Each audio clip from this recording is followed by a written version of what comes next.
Hi everyone, it's great to meet you all and great to be here today. So my name's Slade.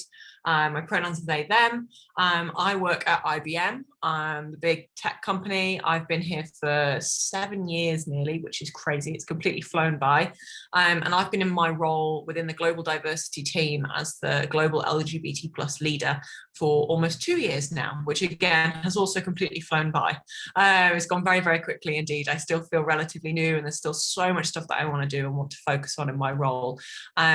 But one of the things that I'm most passionate about and that I really, really love to get involved in my role is our support for the trans community. Being trans and non-binary myself, I'm super passionate about it and definitely was anyway, before I kind of came out. So one of the things that we do at IBM when it comes to supporting the trans communities, we basically have a framework that we use to support IBMers through their transition. So what I wanted to do for the session today is kind of position it a bit as this is what you should really expect when going to kind of a large global organization, a kind of big corporate, as it were. This is the kind of level that you should be expecting, if not better. So I really want to be kind of sharing that with you all, and also for those of you that are working at companies that are thinking about how you can improve your own support for employees when they come out as trans and through their kind of transition. I hope that you can, learn some bits and kind of pinch some ideas from this as well.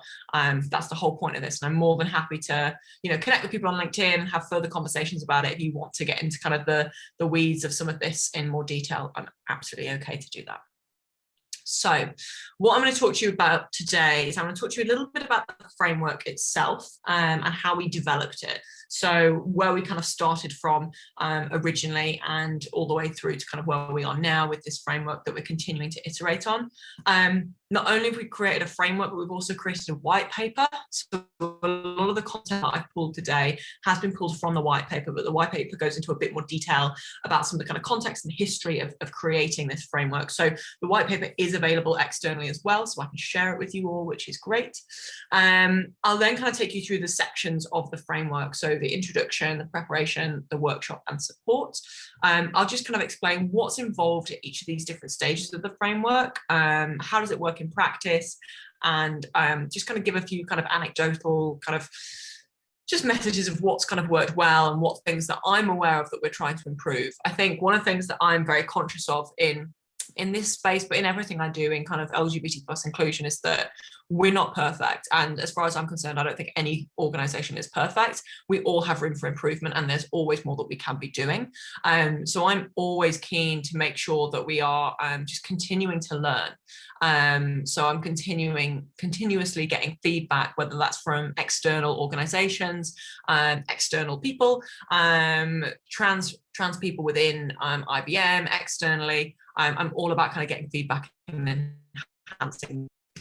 So with that, I'll make a start. If you've got any questions at all, I'm going to do kind of a 15-minute Q&A kind of section at the end. So do feel free to post your questions in the Q&A feature and I'll answer that at the end. I will vaguely try to keep an eye on the chat if I can, but multitasking is not one of my strong points. So we'll see how I get on with that. Cool. Okay, so let me just actually move the chat down to the side. Perfect. Cool. So getting started then. So developing the framework. So the framework itself exists on our internal kind of learning platform at IBM. And currently it is so it's on the learning platform, and it was created back in 2017. So it was created by my predecessor, so before I was even in my role, and it was created by a kind of collaboration of kind of HR, legal, the trans community, diversity inclusion professionals, all kind of came together, but it was heavily led by the trans community. And the whole idea is that we wanted to create a framework that was created by the trans community for the trans community to really make sure we were just hitting the nail on the head, being authentic and listening to the actual needs of the end user of the framework. So that was the initial kind of development stage. Moving on from that, and I know I briefly mentioned the white paper, but we collaborated with the Human Rights Campaign to co-author this white paper, which really was one of the first of its kind, talking about transition and supporting trans employees in a kind of global workforce, which has been really fantastic and is a really great resource that I love, because I quite often get questions from people, or I'll present to other kind of things similar to this, and people say, how can I be doing this better? How can I be supporting employees through their transition? And I often will direct them to the white paper. So it's good to have that resource that we can share. So step three was kind of the framework actually being used and implemented. And it is now heavily used across the globe, supporting whenever any of our employees come out as transgender or non-binary or anything under that umbrella, really just to support them and to listen to them and to their needs. So yeah, it's used by HR and D&I professionals across the globe. And the final kind of stage, it's not really a kind of final stage because we're always moving forward, but this final stage at the moment is that within the LGBT plus community at IBM, so kind of my role, we have 4 strategic focus areas. Each year we reevaluate them with the community, and this year one of our focus is the non-binary community, and one of the things that we're focused on, amongst many things, with that squad, is really focused on let's look at refreshing some of the framework. So let's look at, where do we need to make any updates, where do we need to make any language changes? Things evolve, and this was created like 4 years ago now, so what can we tweak, what examples can we update? We linked some videos and stuff which are great, but maybe we have some more recent ones. So it's currently going through a bit of a tweak and an update at the moment, but what's been really reassuring is that squad that's gone through it and kind of reviewed it all still think that it's fantastic and still love the kind of the structure and kind of the bones of the framework, as it were. It's just a few kind of surface level changes that they're wanting to make, which is great. So that's really how we came about developing the framework. The white paper that I've mentioned already, developed with HRC, global best practice. But one of the things I like most about the white paper is that it's got clear, actionable steps that you can all take to kind of implement something similar to this at your organizations as well. So it's not kind of, what kind of potentially frustrates me in D&I is when an organization is doing something really, really great, but they're being quite secretive about what they're doing. I love the transparency that this white paper brings. I love how easy it is for other organizations to kind of, borrow that brilliance and to kind of pinch some of the ideas and say, you know what, we're going to do that, but we'll change it slightly because this is what our employees need. So I think that's one of the great things about the white paper, and I'll find a link and post it in the chat in a bit, or get it passed on somehow. So stay tuned for that. So then we come down to the actual process itself. So the actual kind of journey that an IBM may take when coming out. So I've found, so like I said, I've been in my role like 2 years nearly, and I found that IBM has come out as trans in so many different ways, just so many different people. People will come out direct to their manager straight away. Sometimes people will come out to someone from HR straight away, sometimes to me directly because I know who I am. Sometimes they'll post it on a Slack channel and someone from the community will, tag me or point them towards me. So there's many different routes that people can take in coming out, and obviously all of them are completely and utterly valid. And we're not trying to angle people towards one route over another. It's all about what people feel comfortable with. But one of the things we are conscious of and we want to enhance is that, yes, we have this framework, but we want to be more transparent with people up front, like even before they come out as trans. We want to make sure that everybody, well, in my view, I would love to make sure that everybody in IBM, or as many people as possible, know that this support exists. Because currently I kind of think it might be our best kept secret. So I want to make sure that everybody knows that this support exists and that they have access to it. So like I said, there's many different ways people can come out. But eventually they will be passed on to me, and I will work with the employee and have an initial conversation with them, which for me is always just an informal chat, getting to know them, getting to know a little bit about their situation, where they're at, and what their kind of priorities are and kind of timings are. And then I will also, on that initial conversation, take them through the framework as well. But what I really try to get across them in that kind of first session is, that this process and this journey is yours. And, we're here to support you however you wish or need. And that's my most important thing. And the most important thing I think about the framework is its flexibility and adaptability, because it is here to serve the trans person and their experience and their journey, whatever that may look like. So, it's not of rules. The way that I kind of describe it is that it acts like a backdrop.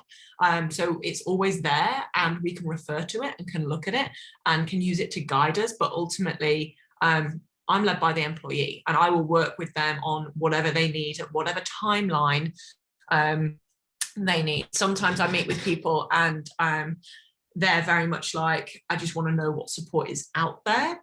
I'm not ready to come out yet, but it's good to know. And some people have been like, I'm literally about to email them right after we finish speaking and come out. So it really does vary in terms of the kind of timing and all that stuff. So that's why it's so important for me to make sure that I'm able to completely adapt. And I think that's one thing that, to those of you on the session today who are trans or are thinking about coming out as trans at your organizations and thinking about this kind of support, I think that's one of the biggest things that I would see as kind of a red flag, or as really, really key, is to see how adaptable things are and how much you are put at the center. Because I think ultimately we need to be working with you and be led by you in terms of what your priorities are. So that's how we kind of get started. And then we get to the framework itself. And the framework itself is on our, like I mentioned earlier, it's kind of on our online learning portal. And as part of the framework, there are kind of a few different sections. The framework itself, the actual target audience of the framework is really the manager rather than the employee themselves. So I take the trans IBMer through the framework. This is education. Standard, there's still that guidance and things for them to consider, but there's also a lot of language and terminology and all that kind of stuff that is more relevant for the manager. So it kind of has two audiences, so I just kind of mention that and make them aware. So then getting started with the I hope you can hear me okay. I've just had a pop-up to say my internet connection's unstable, so I hope you can hear me okay. So then we get started in the introduction, and this is where we really talk about the fact that this is a global framework. And we need to be very careful when we're talking about different audiences around the world, but that actually this framework follows all of our global corporate policy. So our global non-discrimination policy does cover sexual orientation, gender identity, and gender expression. Gender identity and gender expression were added back in 2002. Sexual orientation in 1984. So we've got those things covered in there and have been in there for quite a considerable amount of time. And that non-discrimination policy or equal opportunity policy exists completely globally, regardless of local law. Yes, we have to comply with local law, but our IBMers are protected under that kind of within the realms of IBM. So also on this introduction section, we link to some other existing education that exists to really encourage the manager to go and do a bit of homework, to brush up on their knowledge and their skills and their understanding of the LGBT plus community as a whole. So we've got LGBT plus leading inclusively, which is all about the community as a whole. Transgender leading inclusively, that's kind of a bit more of like a trans 101 type session, some basic definitions and all that kind of good stuff. And then becoming an LGBT plus ally, and that's really kind of about turning that knowledge into action as well. So like I kind of briefly mentioned there, so we definitely kind of include in here that whilst we take the global approach, we recognize that some of the content may not be applicable in every country, and IBM does comply with local law, and even though we have these global policies, we will comply with local law. We then, reinforce IBM's commitment to the trans and non-binary community, as I've just kind of mentioned a bit about there. We are a huge advocate for the LGBT plus community and have been for a very long time. And the trans community is something that I'd say over the last 10 years, we've made huge steps forwards and really, really big on to push the needle. And I think our work specifically in the kind of supporting IBMers through their transition, we kind of came out quite early with that, so to speak, and it's been working fantastically well. And I'm just constantly keen to keep moving, keep evolving, keep improving all the time. And the final thing that's really important that we stress here is around consent and confidentiality. So the absolute most important thing that I stress here is that, especially to the manager, if the manager wants to, let their own manager know that this is something that they're working on, or this is something they're supporting their reportee with, they must go to the trans IBMer to get their permission. I really stress the importance of not outing people as trans, and letting it be up to that trans person to come out. Okay, so that's the introduction section. So move on to the next one. And, like I mentioned, if you've got any questions at all about anything, whether it's my own personal experience or about the stuff that I'm covering, about my role, whatever it is, feel free to post it in the chat or in the Q&A section, and we'll get to it at the end. So the next section of the framework then is all about preparation. So this is, to be honest, the bit that takes me the most time going through with the IBMer themselves. So this is where I kind of, for the manager, will provide them with some kind of a bit of a refresher around some of the key terminology when it comes to kind of gender identity, gender expression, sex assigned at birth, all that kind of stuff. But what I really do on this is I make an effort to go through every single one of these pieces of terminology that we have on the framework. And there's probably about, I'd say like 10 to 15 terms on there. But I really make an effort to go through all of them, even if, for example, the manager, their reportee is a trans man, I'll still explain what it means to be non-binary, what it means to be a trans woman, just because I think it's really important they have a well-rounded understanding of the community rather than being solely focused on what they determine the experience of their employee is. So once I've gone through the kind of definitions, and my favorite definition that I always give them is cisgender, because no one seems to know what that is, which always makes me laugh every time I explain it to people, and everyone's like, oh, that's me. And I'm like, yeah, it is, well done.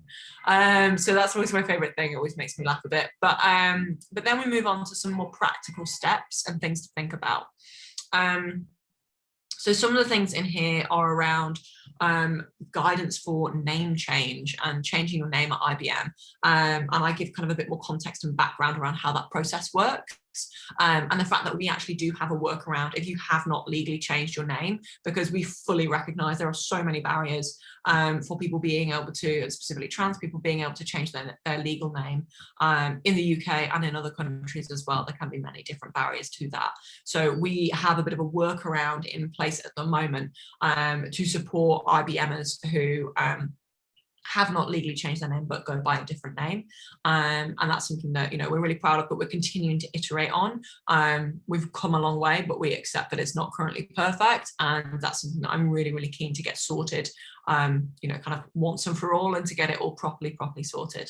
And then one of the other things that I mentioned in this is around trans mentors and our trans Slack channel. So for those of you that don't use Slack, Slack is our internal messaging system.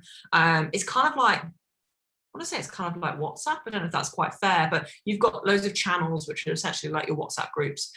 So loads of different channels for different things, different teams, all that kind of stuff. And then you've got direct messages as well.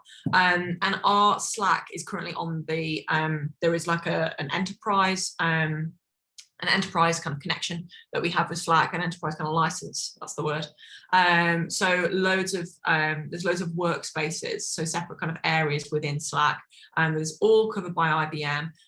So if you're in the IBM HR workspace, you can connect with your HR colleagues on their channels, and you can then join the IBM Cloud one. You can connect with IBM Cloud people on there.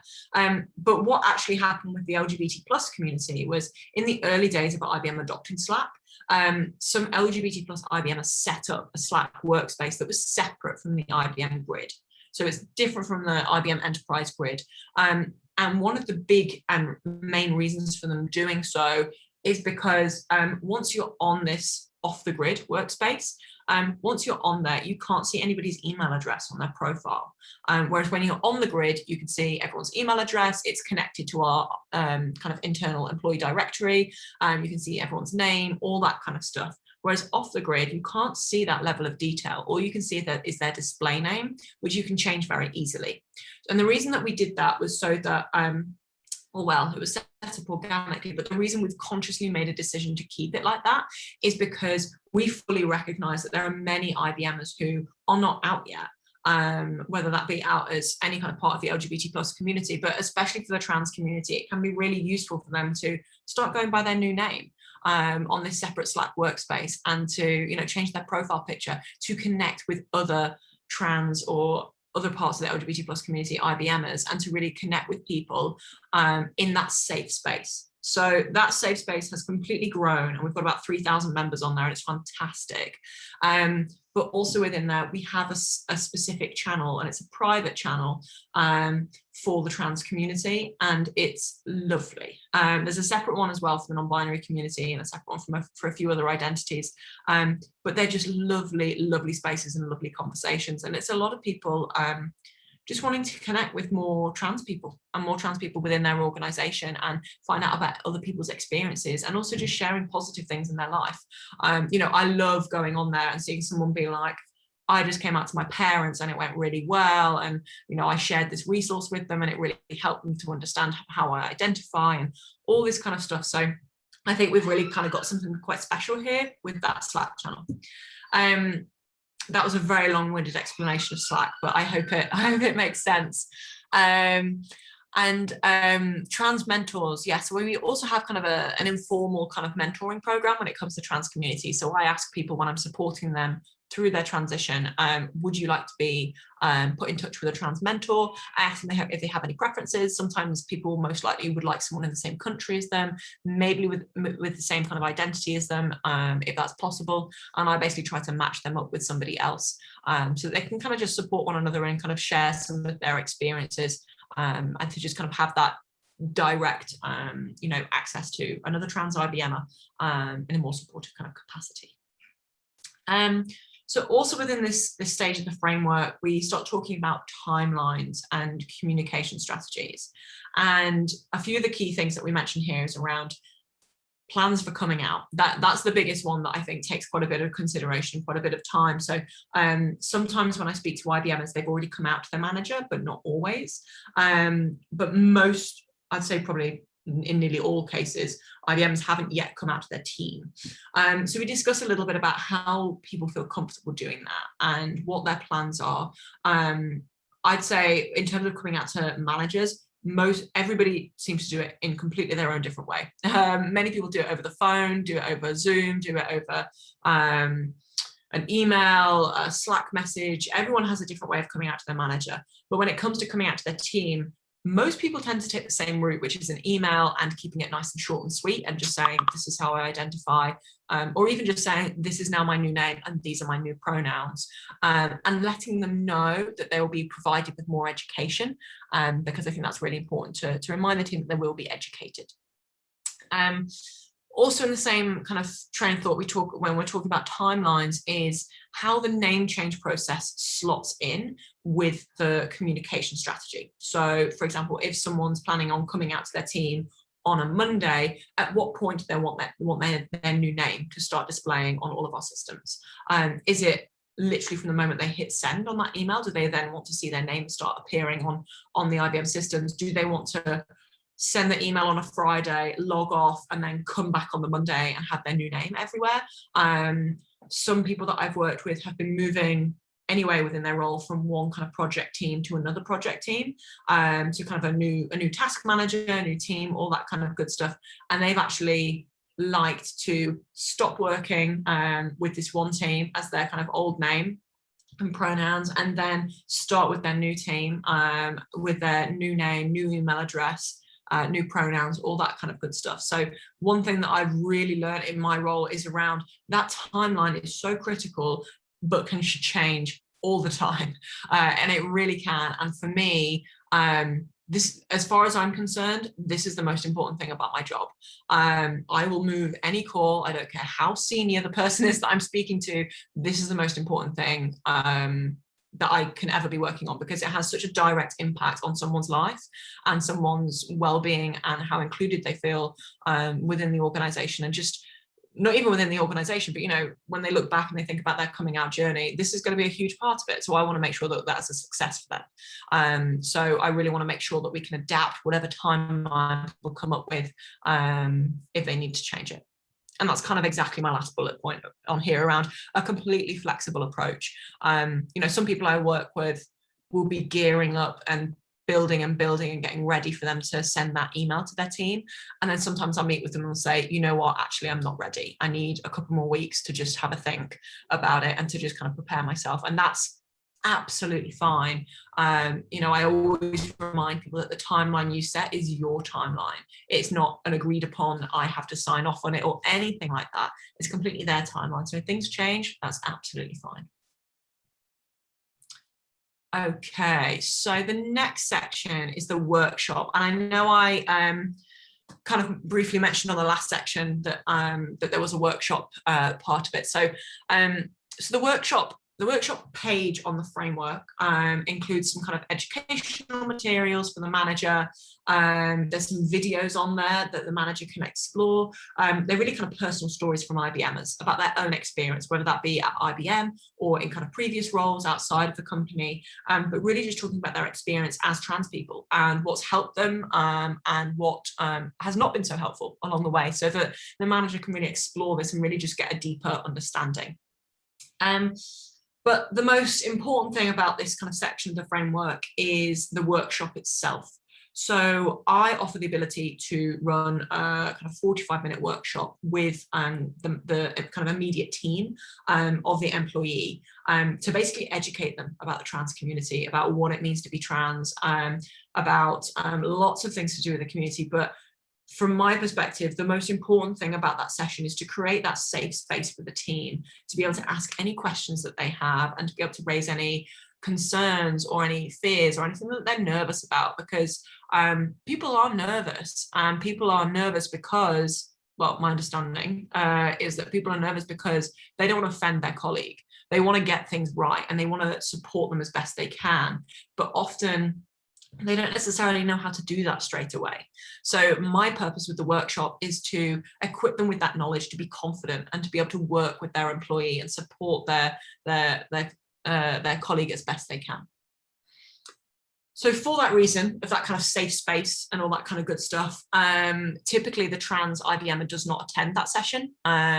You know, I've been in my role 2 years and I've never had a trans IBMer attend the session. And again, I think it just creates a more safe environment where people can say things or ask questions that they might be nervous about asking in front of their colleague because they don't want to offend them and they don't want to upset them.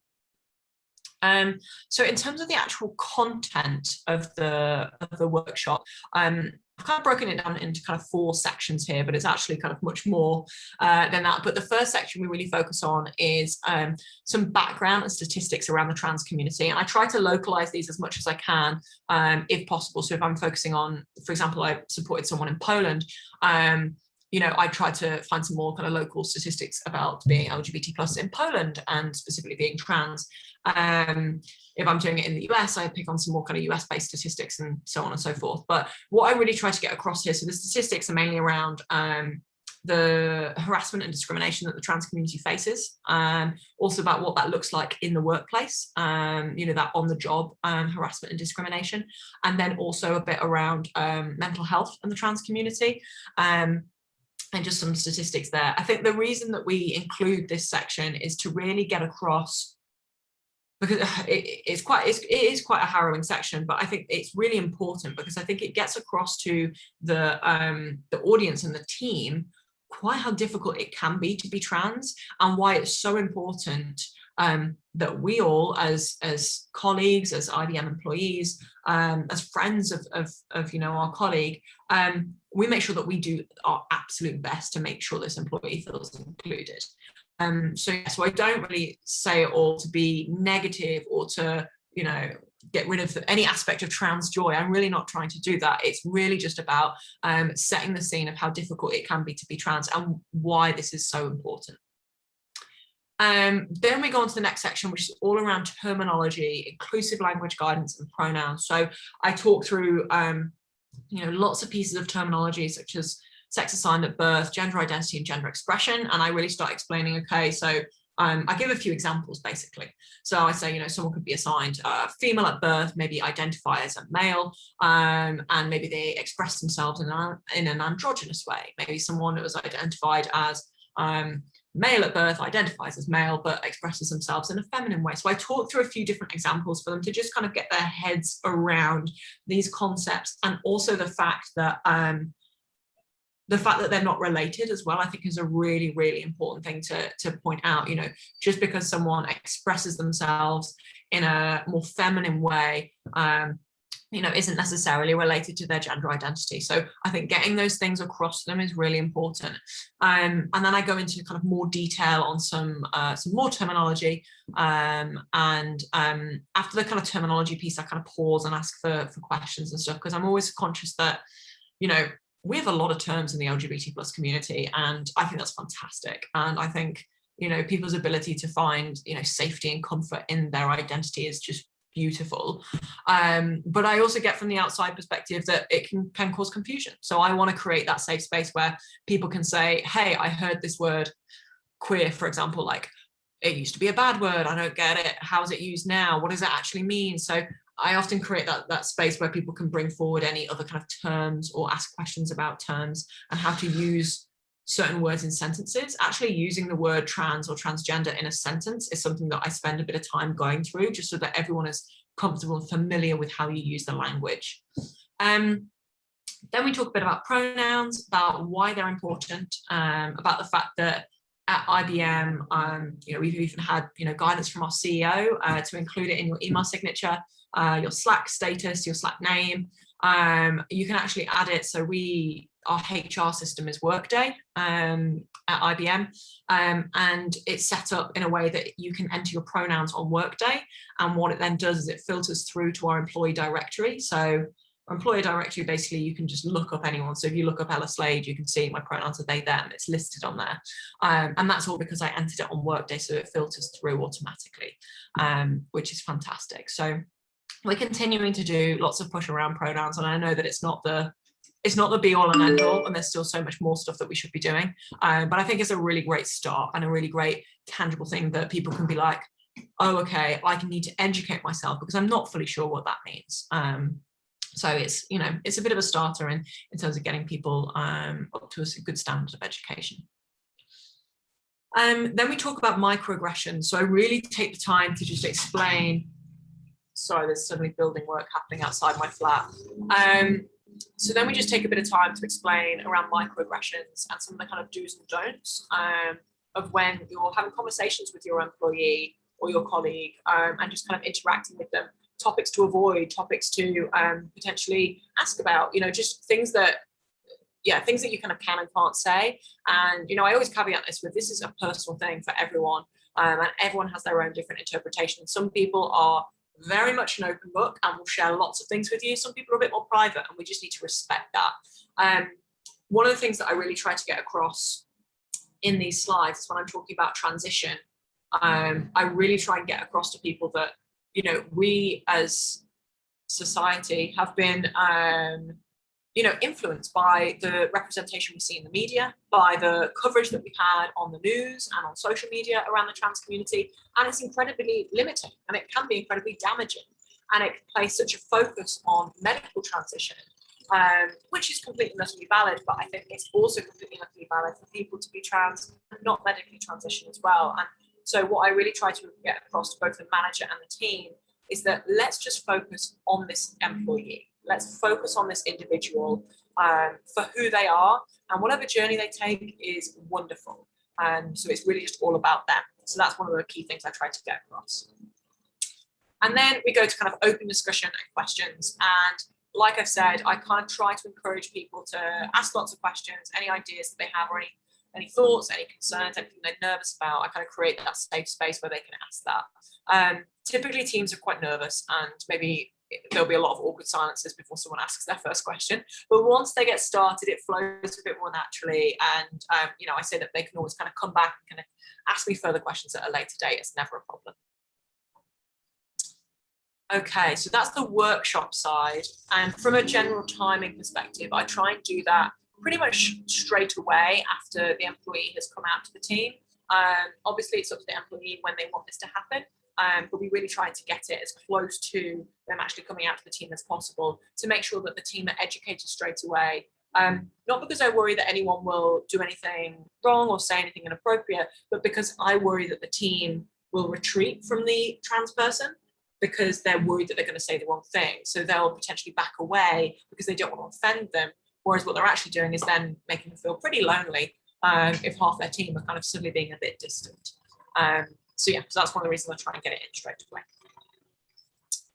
And then the final section then of the framework is all around support. So as far as I'm concerned, you could potentially assume that, once the IBM has come out, once the manager and the team have been educated, once their name's been updated, that they're kind of done, so to speak, in terms of this journey. And from the kind of IBM support side, it's really not the case. I really try to make a concerted effort to make sure that I'm constantly checking, not constantly, but I'm regularly checking in with our trans employees and people specifically that I've supported, to just see how it's going and to just see if there's anything else I can do.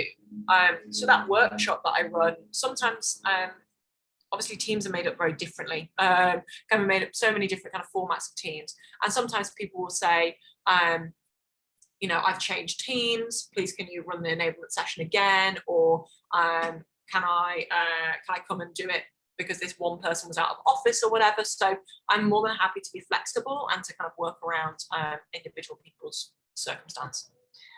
I also provide kind of guidance for managers around monitoring those microaggressions and what they can do. And it's really important for them to stay very closely connected with HR, to be the good role model. In my mind, that's the manager's main role here, is to role model that good behavior for the rest of their team, and to really just set the tone in terms of the correct language to be using. And then really here, it's just all about feedback. So I'm always keen to get feedback from the employee, from the manager, from the HR partner, and anyone else that I work with on this process. I'm really just constantly keen myself personally to learn and to continue to find different ways that I could have been supporting that person better, but also to see, is there anything about that framework as a whole that needs to change, or the workshop that needs to change? So I'm always open to that feedback. Cool. So they were the slides that I had to go through. I know that there's quite a few questions in the chat, so let me open the Q&A section. Cool, so let me have a look in the chat, in the question section, and see what we've got. First one, they're in reverse order. Okay, cool. So first one, as a consultant on trans issues in the workplace, policies, etc., I sometimes find it difficult to make employers understand the importance of these policies, especially if they don't think they have any trans employees.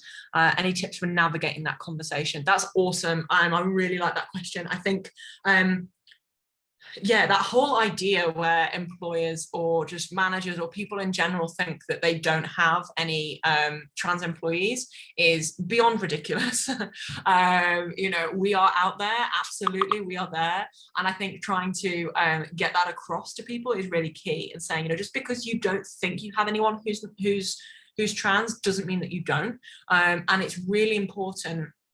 My worst nightmare, not my absolute worst nightmare, but one of my worst nightmares is somebody coming out as trans and feeling like they're the first person, feeling like they're the guinea pig, and for HR and for the organization to not know what to do with them, to handle the situation badly, or to be putting the stress and the pressure back on the trans employee. So I think whatever we can do to make sure that we are on it as organizations, to have everything covered before the situation even arises in terms of someone coming out as trans, is really, really important. One thing, this is a very, very shallow way of putting it, but organizations hate bad press. They do. There are more and more people that are identifying as trans, and that's absolutely wonderful. And trans people are incredible. And I think we're getting really great as a community at, calling out what we don't stand for, and especially when that comes to kind of workplace inclusion. So I think organizations need to be prepared that, if they're not ready to, if they're not supporting their trans employees, or if they don't have systems in place or processes in place that they should do, they need to be prepared that they could get called out for that, and they could get called out on social media, in many different circumstances, for example, like dead naming people and misgendering people in many circumstances can count as harassment. So it's really important that we as organizations are prepared for those kind of scenarios. So I hope that kind of answers your question about kind of getting that across to kind of managers and all that kind of good stuff. But also one other thing on that, and this applies to kind of all LGBT things in general anyway, the whole idea, I think everyone in D&I mentions this a lot, which is how much more productive we are. How much more productive we are when we are not carrying around this giant burden or this giant secret with us, when we're just being our authentic selves. You know, from a like business case perspective, I think that's a huge argument, is just saying, you know, we are so much more productive if we're just able to be ourselves. So yeah, so I hope that helped. Cool. Next one. Do you have a template email text for coming out as trans or non-binary? Sorry if this is pedantic, don't apologize ever. I just want to make sure that a coming out email isn't missing anything and it isn't misconstrued, particularly when explaining non-binary. Really great question. I actually don't. So I don't have a standard email that we use or that I suggest to people. And the reason for that is because coming out is so personal, so personal. And the way that people describe their identities is also so personal and can change so much. So I leave it completely up to the employee to come up with their coming out email. My guidance to them is to keep it short and sweet, and to say that what a lot of employees do is say, I'll now be going by this name using these pronouns. You'll be invited to a session to learn more about what that means. However, I get that when coming out as non-binary, it is very different from coming out as a binary trans person, and that there is a lot more questions that come along with it, definitely, and a lot more I don't get it. So what you could potentially do is, if you have any links to any resources or any websites that just give kind of clear definitions. Stonewall have a great glossary. I know like Gendered Intelligence has some great resources on this as well. But linking to things that just give kind of basic education, so that basically you're placing that kind of onus on the education side, not on the trans person or the non-binary person. You're putting that back onto the employees, and you're saying, you know, go check this out and learn more. So I think definitely whatever you can do to kind of move that stress off that trans or non-binary person is best. Okay, next question. I don't know what order these are in, by the way. I think it's how many thumbs up they've got. So if I'm not reading your question, I apologize. I'm the only out trans person in my company, and I'm trying to put in place a framework for future joiners as we grow. Awesome. Do you know if there are any equivalents of the Slack trans mentors that are organization independent? I fantastic, like a kind of network type things for the trans community. That would be really cool. I don't know of any already. I don't believe Gendered Intelligence has anything on this, but that would be somewhere to look. Yeah, I'm not sure, but I think that sounds really cool. And I would definitely be up for kind of connecting people from IBM. Should they be interested with other people from other organizations if people want that kind of mentoring type relationship. So I think that's a fantastic idea. Amazing. And feel free to connect with me on LinkedIn so we can kind of discuss that more, because that sounds cool. And if anyone does know if that exists, then do post it in the chat as well, because that sounds great. Awesome. Next one. My workplace is tiny compared to IBM. A lot of places are tiny compared to IBM. We're very big. It's not always a good thing. So we don't have Slack channels or specific roles. A lot falls to me as the, oh no, everything just moved. 1 second. A lot falls to me as the one out trans person. Do you think a smaller staff LGBT plus network could function like a trans and non-binary squad? Absolutely. Yeah, I really think it could. And one thing that I'm trying to focus on, and obviously it's Pride Month next year, is the idea of allyship within the community. We've talked about allyship at IBM for what feels like a million years. You know, we've talked about allyship for a very long time, but I don't think we've ever done anything that is directly focused on, or not that we've never done anything, but what I think we could do a lot more of is focused on allyship within the community, you know, going to other members of the LGBT plus community and asking them to stand up and to be allies to you as trans people, I think is really important. And actually saying, you always talk about trying to get more allies of the community. Well, now's your time to be my ally. I think is a really good thing that you could do. So I think, yeah, a small kind of LGBT plus network could work amazingly well at focusing on these kind of issues and focus on kind of ironing out some of the potential bumps in the road that you potentially saw yourself coming out as trans, or if you didn't transition that organization, what you could imagine could be some of the road bumps. So I guess just working with those other members of the community and that network to see what you can best do. And I'd also say, similar to my kind of previous point before around the education, don't feel like just because you're the only out trans person that you then have to educate the other members of the LGBT plus community as well. You know, in the same way that in kind of coming out emails to other people, you can link to other resources and refer them off. If you want to learn more, go here. You can absolutely do that with members of the LGBT plus community, because I think there's a big learning gap for some members of the community. So I think it's absolutely fine to say, I would really appreciate your support on X issue relating to the trans community. If you want to learn more, if you have questions about it, go here to this website. So yeah, cool. Next question. How do you take the education part off the shoulders from the employee? That's the most exhausting part of coming out for me. Absolutely, totally get it. Kind of what I just said. So what we do at IBM is essentially that education side falls to me. So I, because it's my job and it's my role, take that on as educating both the team and the manager. And I also make myself available in terms of when I speak to the teams, I say, you know, you can Slack me anytime if suddenly you thought, oh, actually, I'm not quite sure if this word is okay, or can I ask them this? I always say that people can message me anytime with any questions that they have, and I'll support them and I'll answer those questions for them. So that's what I try and do. I try to place that on me and also on our existing IBM education that we've got about the community.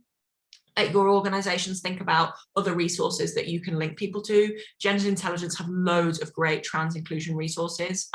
So I would definitely recommend kind of linking to them and sending people to specific things there that you think would be really useful.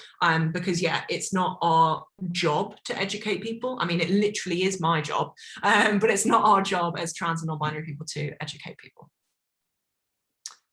Okay. How do you get busy managers and teams to make time for this extra education? Great question. I've actually never, ever had an issue with getting people to prioritize this. One time I had a team that, I can't remember actually what they did.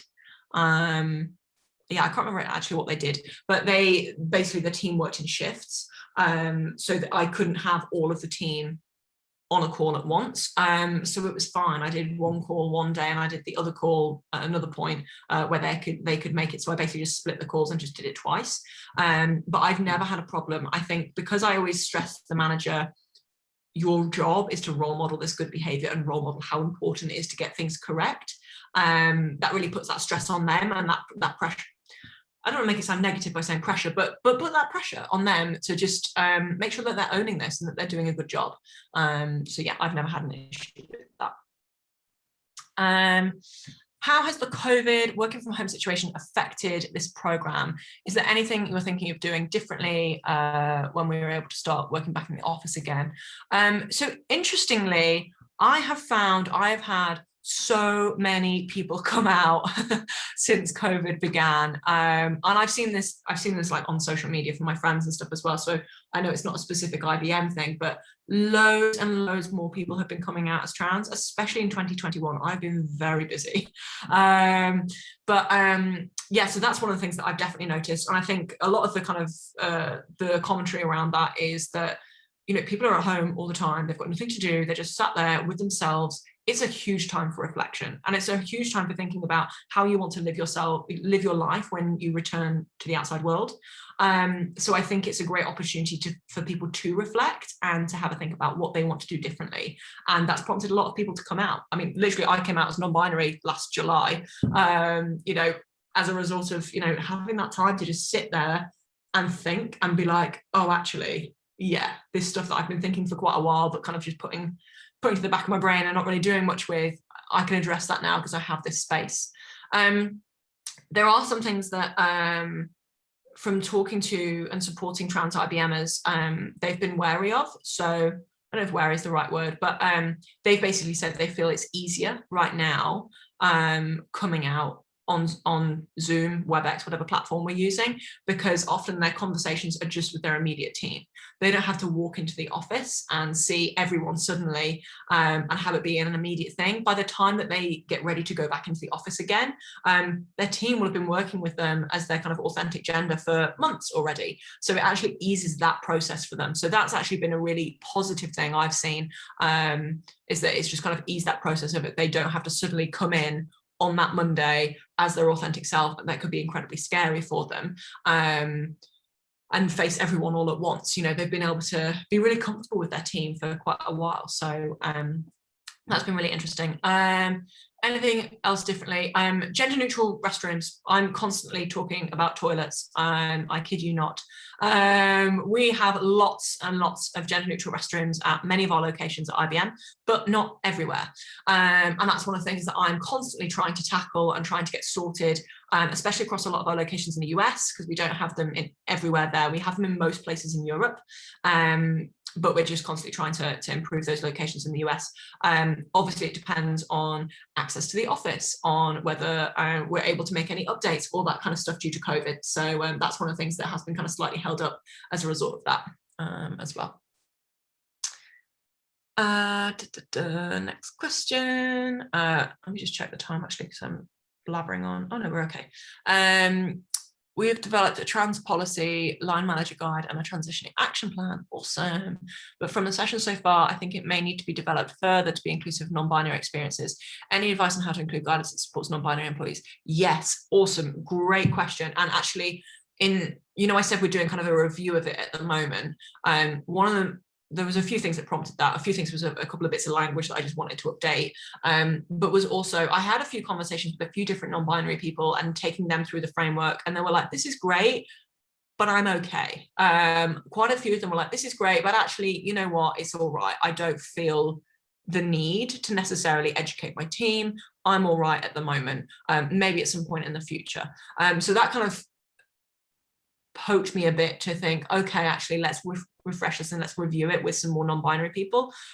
So far, they've not changed anything kind of structurally around what we should be doing differently. I think it's just making sure that we are explaining to managers, whether their employee identifies as non-binary or not, explain to managers and to teams what that means, and talking about things like pronouns and all that kind of good stuff, and just making sure that we put that to them, I think is really important. I think also one thing on that for organizations as a whole, not necessarily part of this framework, is just general rules around inclusive language at organizations. Takes the his or her and the Mr. or Mrs. or, okay, that's a bad example, no one really says that, but his or her is really common, just in general in terms of how a lot of people speak. So actually stamping that out is really important, and getting that corporate guidelines out there to say that actually we don't say these phrases anymore is a really good step to take in that direction. And yeah, just being super duper on it in terms of if you see any mistakes. Or one thing that I've been doing is if I'm on a call and someone uses a phrase like his or her, I tend to message them after the call and just say, hey, just wanted to let you know that that's actually not a very inclusive phrase, because not everybody uses his or her as pronouns. Some people use they or ze or any other pronouns. So yeah, that's just an additional tip. Let me scroll back up to the top to make sure I've not missed any other ones. Oh yeah, I've done them. I assume there are more trans employees coming through in the early professional age range. Are there also a growth in numbers in the older age range too? From my perspective, I've seen a growth across the way. Yeah, I've seen over this past year, I've seen that growth kind of occur across the board. I would say on the whole, I have more early professionals that I've been supporting recently, but not necessarily always the case. It really has been a real mix. So yeah, I wouldn't say it's necessarily the case. Do you tend to struggle to get senior leadership buy-in, or did you struggle in the beginning? My experience is that the senior leadership will talk the good talk, but then they are absolutely not doing anything whatsoever to educate themselves or to lead from the top. Is very frustrating. One thing that I would say on that, so On the whole, no, I've not had too much of a struggle, to be honest, when it comes to senior leadership buy-in. The way it works at IBM is we all have in the kind of diversity inclusion space. So for the LGBT plus community, I have an executive council that's attached to the LGBT plus community. So it's made up of our LGBT plus executives. And then we have an SVP who sponsors that council. So our SVP, he reports directly into the CEO. So we've already got that buy-in. And whenever we need to do things, our SVP sponsors are always really keen to do things and to lend their voice, especially when it comes to things like pronouns and the trans community and all that kind of stuff. They are, you know, open-eared, so to speak. But I get it that I kind of already have that structure set up before I came into my role. So one thing to think about is, and this again sounds quite shallow, but execs can be really competitive. They can be really competitive, and pointing out what other executives have done in the inclusive space and saying, you know, this exec spoke out about the importance of being an ally to the LGBT plus community. I think you should be doing something, can be really good. And also just reinforcing to the exec, you set the tone for this whole organization. What you do really matters, and that's why it's so important to make this change. Also picking on any external examples you can get. What are your competitors doing? The competitive advantage and the business advantage, if you work with clients and whatever, can be huge. So making sure that you kind of compare a little bit with what's happening in the market and what your competitors are doing is also a really good way of doing it. I know we have 2 minutes left, so I'm going to see. I think I've only got one question left, so I think I can do it. I'm a trans man, public school teacher in the US, and what has kept me from coming out to our families is families and students, is the politicalization of transness. Yes. Is there a similar environment in the UK where simply being LGBT plus is viewed as a political stance? Short answer is yes. And this is me speaking personally rather than kind of on behalf of IBM here, but yeah, it is difficult in the UK, and it is difficult in the UK to be trans. Absolutely. The trans community in the UK has been under an immense amount of scrutiny over the past 3-4 years, maybe more, since we looked at since the government looked at updating the Gender Recognition Act and a whole public consultation was launched. It basically put a giant spotlight on the trans community, but also gave them zero support.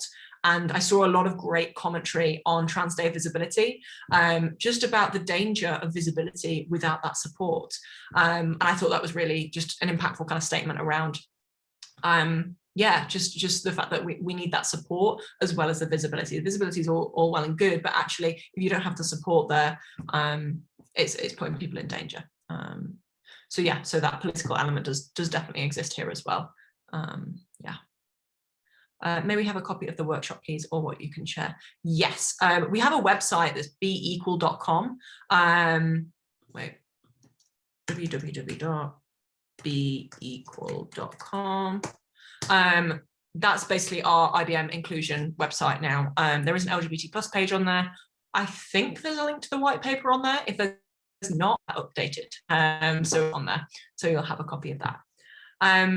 I believe that's everything. I know that we're kind of at the exact top of the hour. I've seen there's been lots of chats happening